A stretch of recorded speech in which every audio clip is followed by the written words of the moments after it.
కన్నా.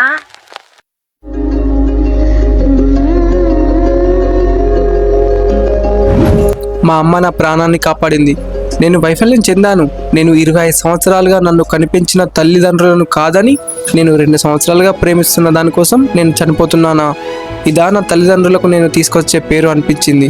చాలా రోజులు ఓపికగా ఆలోచించిన తర్వాత ప్రేమ జీవితంలో ఒక భాగం అని, దానికోసం చనిపోవాల్సిన అవసరం లేదని నేను గ్రహించాను. ఆమె ఉద్దేశపూర్వకంగా చేయలేదు, కానీ ఇప్పుడు నేను నా పనిని ప్రశాంతంగా మరియు సంతోషంగా చేస్తున్నాను. నేను ప్రేమలో ఓడిపోయిన జీవితంలో సాధించాల్సింది చాలా ఉందని భావించాను.